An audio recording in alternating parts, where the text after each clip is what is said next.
शांति नहीं मिली, तो फिर मैं अब चलता हूँ गृहस्थों के यहाँ, कहीं गृहस्थों के यहाँ मुझे शांति मिल जाए। अब नारद जी कहते हैं कि हे अग्रजों, हे बड़े भाइयों, मैं गृहस्थों के यहाँ गया। महाराज, मैं जब गृहस्थों के यहाँ गया ना, तो वहां भी मैंने बड़ी विचित्रता देखी। क्या देखी? तरुणी प्रभुता गे श्याल को बुद्धिदायक, कन्या विक्रयिणो लोभा दंपती नाम चकलकनम। नारद जी कहते हैं कि मैं जब गृहस्थों के यहाँ गया तो मैंने देखा कि तरुणी प्रभुता किए है। घर घर में मालकिन कौन बनी बैठी है? तो तरुणी। जो बहू आती है ना, मैंने घर में बहू का चलावा हो गया है। माता पिता का तो कोई आदर ही नहीं होता। मैंने ये देखा। मैं सोचा कि बस यहीं तक बात है, लेकिन नहीं। महाराज, नारद जी कहते हैं कि मैंने देखा कि घर घर में बहुओं का चलावा हो गया है। हाँ, माता पिता की सेवा है। कब तक सेवा है? जब तक कि वो अपने तिजोरी की चाबी अपने बेटे और बहू को ना दे दे, तब तक ही माता पिता की सेवा है। जब तक अपना जमीन जायदाद अपने पुत्र और बहू के नाम न कर दे, तब तक ही उनकी खूब सेवा होती है। लेकिन जैसे ही माता पिता अपनी पूरी प्रॉपर्टी, पूरा धन दौलत बेटे बहू के नाम किए कि उसी दिन से उनका चलावा खत्म हो जाता है। महाराज, और नारद जी कहते हैं कि मैंने देखा श्याल को बुद्धिदायक। महाराज, घर में कोई फंक्शन हो रहा है ना, कोई त्योहार आ रहा है, तो उसमें बुद्धि देने के लिए कौन आता है? माता पिता घर में हैं, घर में बैठे हैं, फिर भी माता पिता से सलाह नहीं ली जाती। सलाह देने कौन आता है? तो श्याल को बुद्धिदायक।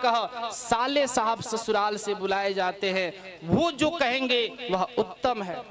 माता पिता कहेंगे तो चुप, तुम क्या जानते हो। लेकिन जो साला कहेगा वो उत्तम है, वो अच्छा कहेगा। तो श्याल को बुद्धिदायक। प्रत्येक घर घर में सालों का चलावा हो गया है। साले जो बुद्धि देंगे वही होगा। महाराज, और तो और मैंने ये दिखा कि तरुणी कन्या विक्रयिणो लोभा दंपती नाम चकलकनम। महाराज, और तो और मैंने ये भी देखा कि जो कन्या होती है ना, कन्याओं का क्रय विक्रय होने लगा है। लोग कन्याओं का क्रय विक्रय कर रहे हैं। कोई खरीद रहा है, कोई बेच रहा है। महाराज, लोभ इतनी पराकाष्ठा पे पहुंच चुकी है कि लोभ के कारण कन्याओं को भी बेचा जा रहा है, खरीदा जा रहा है। महाराज देखिए, हम सभी जब विवाह होता है तो नाना प्रकार की वस्तुएं दहेज स्वरूप लेते हैं। अरे, दहेज का मतलब वह होता है जो अपनी स्वेच्छा से दी जाए, वो दहेज है। दहेज मांगने की चीज नहीं है। दहेज तो वो होती है जो लड़की के पिता अपनी इच्छा से दे दे, वो दहेज है, ना कि हम उससे मांगे। और आज क्या हो रहा है कि बच्चों को भी बेचा जा रहा है।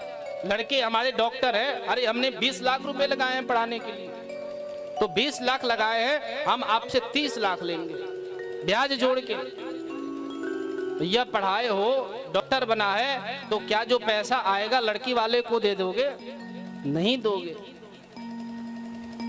तो फिर ये बात क्यों आती है कि हम डॉक्टर बनाए हैं, 20 लाख लगी, हम 30 लाख लेंगे? अरे भैया, आप कितने सौभाग्यशाली हो, कितनी बड़भागी हो कि आपके पुत्र डॉक्टर है।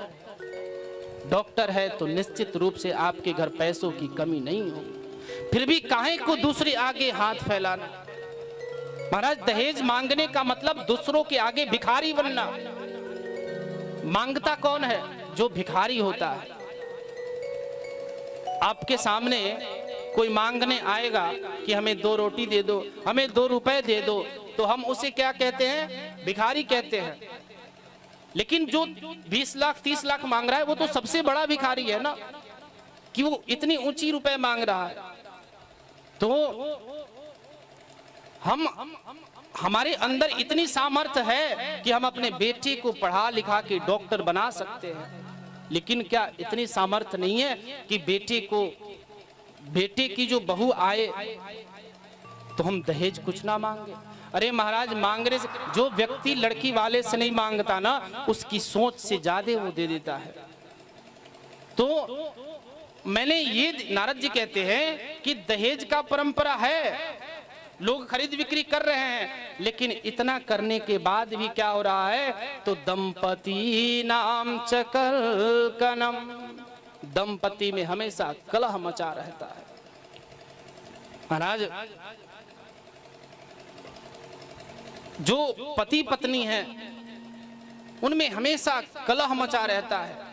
पहले के समय में आप देखे होंगे, पहले के जो पति पत्नी थे कितना विनम्र भाव, हमने तो नहीं देखा लेकिन पुराने फिल्मों में देखा है। और हमारे माता पिता हैं, वैसे पुराने लोग कहते हैं सभी बातों को। पहले जितना प्रेम भरा होता था ना, आज प्रेम के नाम पे बस दिखावा है। अंदर से प्रेम नहीं है, बस बाहरी दिखावा है। पति पत्नी में दिखावा ही रह गया है। शायद ही कोई ऐसे बिरले होगा जो पति पत्नी बिल्कुल एक दूसरे से अगाढ़ प्रेम करते हैं। महाराज, तो मैंने ये देखा कि दंपति नाम चकल कनम, दंपतियों में हमेशा कलह मचा रहता है। अब तो मैं और दुखी हो गया महाराज, और दुखी होके मैं सोचा कि अब यहाँ पे रहना ठीक नहीं है। मैं वहां से निकला, फिर मैं गया वृंदावन धाम। वृंदावन धाम महाराज, नारद जी कहते हैं कि मैं उसके बाद वृंदावन धाम गया। कौन सा वृंदावन धाम? तो